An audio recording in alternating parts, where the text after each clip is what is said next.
everybody, Jeff coming to you from jeffcanes.com, and today we're going to be talking about phase cancellation.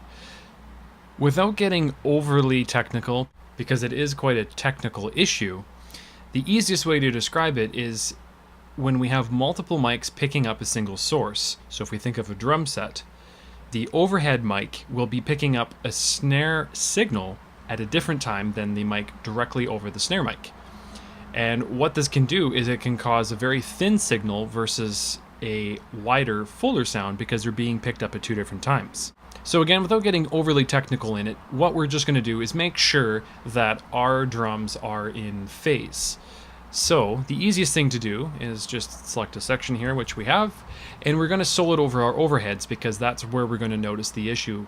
And then with our drums, we're just going to solo one track at a time and go through. And again, the kick trigger I'm not going to worry about because it is just that. It's just a trigger. There was no mic. It did not pick anything up, so that's okay. One down. So we'll just solo the two of these channels together. And the nice thing about it is that on our little one-channel EQ that we used to make our low-pass filter, we actually have this little button right here. And basically, it's an invert phase button. And what it's going to do is it's going to flip our signal 180 degrees. And we're just going to take a listen to see what sounds better. We don't need to know what is phase and what isn't phase, but if you wish to look into that, then you definitely can do so. So listening to the two of them together, we'll just flip them in and out.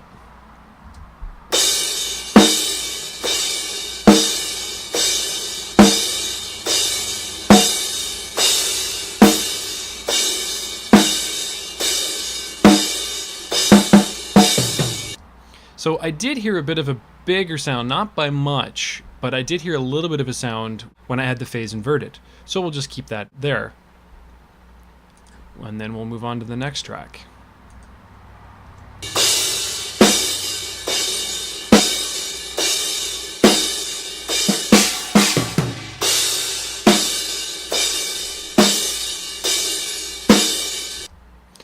And I'm not hearing a big difference there, which means that my track would be actually in phase. The other thing is because we have two mics on our snare, we generally want to flip the phase on one of the two of them. Again, just so that we're not canceling each other out.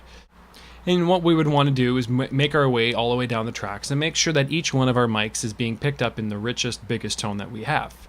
Another example, we actually can do this in our guitars as well. In our guitars, what we actually did is we mic'd the cab, but we actually used three different mics. So we have the industry standard Shure SM57, we have the Sennheiser MD421, and then we're actually using a little ribbon mic. I can't remember which one it was, but we have got the three of them there, which is being picked up, and then of course our direct input if we ever needed to get back to it.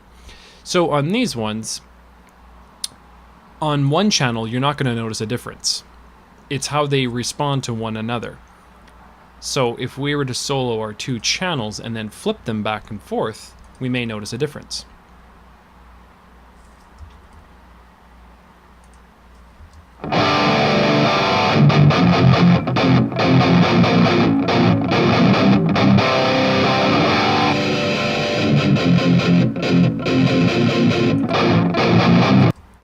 That's a very substantial difference.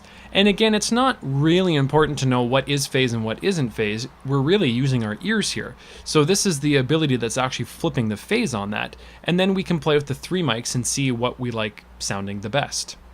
So here's our ribbon mic.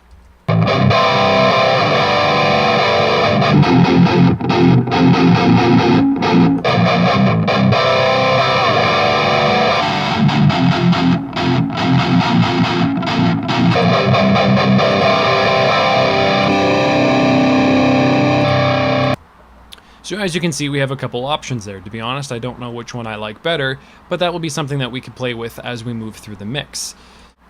What we would want to do is to isolate each of our channels and find the biggest tone that we like and compare the other ones to that one. So for example, the SM57 is the overall mic that I like the most. It gives me the low end, but it also gives me a lot of the high end, whereas the 421 and the ribbon give me a little bit more of a cleaner sound.